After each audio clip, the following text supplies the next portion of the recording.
Em agosto de 1977, Peggy Hutchinson, uma mãe solteira com seus 4 filhos, Margaret, Janet, John e Billy, viviam em uma pequena casa em Green Street, no subúrbio de Enfield, em Londres. Ele se tornaria o epicentro de um dos casos paranormais mais famosos da história. O que começou como ruídos estranhos e móveis se movendo, logo se transformaria em uma manifestação aterrorizante que envolveu toda a família Hutchinson. Investigadores, jornalistas e até policiais testemunharam o inexplicável. Esse caso serviria de inspiração para os filmes Invocação do Mal 2 e Poltergeist de 1982. Mas o que realmente aconteceu naquela casa? Bem-vindos ao canal Além do Nevoeiro. Foi na noite de agosto de 1977 que coisas estranhas começaram a acontecer na residência dos Hutchinsons em Enfield. No andar de cima, em um dos quartos, as crianças ficaram alarmadas ao sentir suas camas balançando. Janet chamou sua mãe, mas Peggy, acreditando ser apenas uma brincadeira, gritou para eles se acalmarem e irem dormir. Na segunda noite, por volta das 9h30 da noite, Peggy ouviu um estrondo. Presumindo que novamente seus filhos estavam aprontando, ela subiu as escadas para dar uma bronca. Ao entrar no quarto, Peggy viu uma cômoda sendo puxada para frente por conta própria. Instintivamente, ela tentou forçar um móvel para trás, mas foi impedida por uma força invisível que parecia estar empurrando com poder contra ela como 2 ímãs opostos. Depois disso, vieram os ruídos.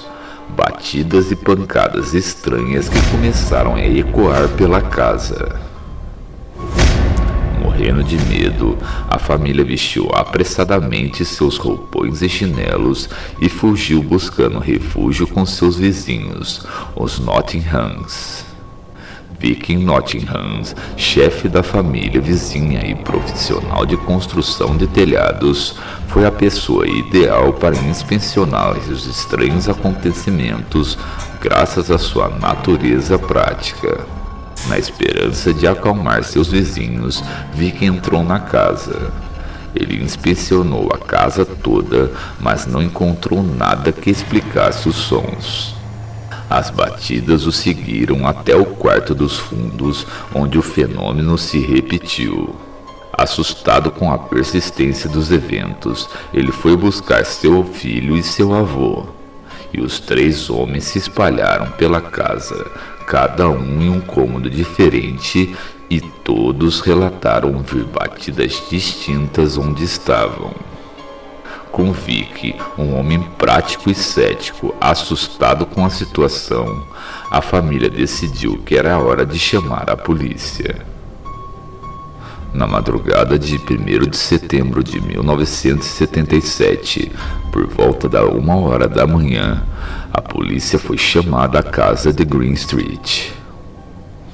Ao chegar no local, os oficiais ouviram as mesmas batidas inexplicáveis que haviam sido relatadas pelos moradores. Uma das policiais presentes, Carolyn Hippins, testemunhou algo ainda mais perturbador. Uma cadeira que, sem qualquer intervenção, começou a se mover sozinha pelo chão da sala. Ela testemunhou o incidente em um documento oficial, relatando que viu a cadeira deslizar cerca de 1 metro pelo chão antes de parar. Apesar de solidar a situação aterrorizante da família Hutchinson, a polícia informou que não poderia fazer muito para ajudar, já que nenhum crime havia sido cometido. A presença sobrenatural que parecia assombrar a casa não era uma questão que pudesse ser resolvida pela lei. Com o passar dos dias, os eventos se tornaram ainda mais assustadores. Agora, objetos pequenos como brinquedos e peças de Lego eram arremessados pela casa e ficavam quentes ao toque quando eram pegos. Um jornalista do The Daily Mirror relatou que foi atingido logo acima do olho por um desses objetos e recebeu um pequeno golpe. As batidas e sons perturbadores vinham de todos os cômodos, e mais estranho ainda, as próprias crianças começaram a ser diretamente afetadas. Além dos objetos domésticos serem arremessados, Janet parecia ser o foco principal do poltergeist. Ela era frequentemente jogada para fora da cama, como se uma força invisível a puxasse. E ela também foi submetida a aparentes levitações. Em diversas ocasiões, ela parecia ser erguida no ar por uma força invisível, sendo jogada de um lado para o outro no quarto. Algumas dessas levitações foram fotografadas por Graham Morris, um fotógrafo chamado para documentar os eventos. As imagens mostram Janet em posições que desafiam a gravidade, com os pés e mãos no ar, como se estivesse sendo levantada por algo além da compreensão humana. Em 2 ocasiões, 2 testemunhas diferentes do lado de fora da casa, com vista para a janela do quarto, afirmaram ter visto Janet flutuando no ar. Esse foi o ponto onde os investigadores paranormais Mary Seagross e Guy Lyon foram chamados para investigar o que estava acontecendo na casa de Enfield.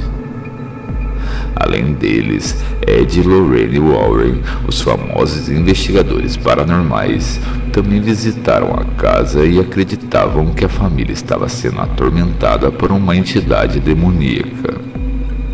Lorraine Warren sentiu uma presença sombria no local e afirmou que era um dos casos mais perturbadores que ela havia investigado.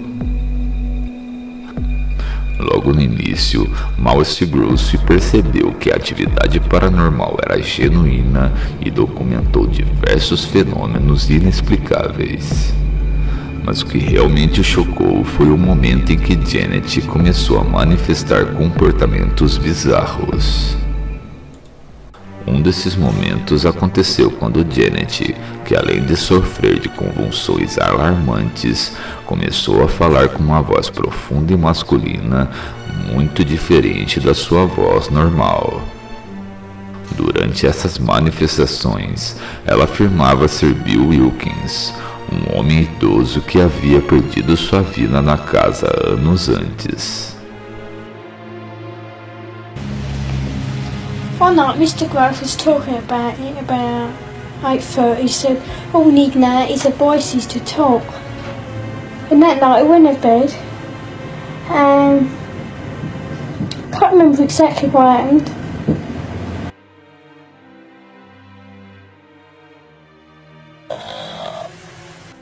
Yeah. I'd like to know how you make... God, I make it hours. Don't you ever get a sore throat, Janet? Com uma linguagem frequentemente chula e atitude mal-humorada, Bill era um hóspede muito sinistro. A voz foi gravada em várias ocasiões e sua intensidade assustava tanto os investigadores quanto a própria família.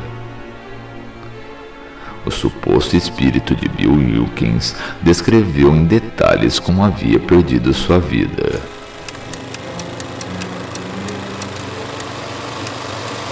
I want you to tell me whether you remember what happened to you when you died. Just before you died and just after you died. 2 days before I died, I went blind. Then I had an hemorrhage and I fell asleep and I died in a chair in the corner downstairs. Mais tarde, a família de Wilkins confirmou que esses detalhes correspondiam exatamente à forma como ele havia falecido, o que só aumentou o mistério em torno do caso. A voz assustadoramente rouca e baixa parecia ser impossível para Janet reproduzir. Os especialistas em voz e médicos que examinaram a menina ficaram perplexos, já que o som era produzido a partir de suas cordas vocais, mas em um tom impossível para uma criança de sua idade. O caso de Enfield atraiu a atenção da mídia e de investigadores de todo o mundo. Marison Gross e Guy Lyon passaram meses morando com a família Hutchinson, documentando os fenômenos. Eles gravaram mais de 180 horas de material, que incluía desde vozes assustadoras até objetos se movendo e batidas inexplicáveis nas paredes.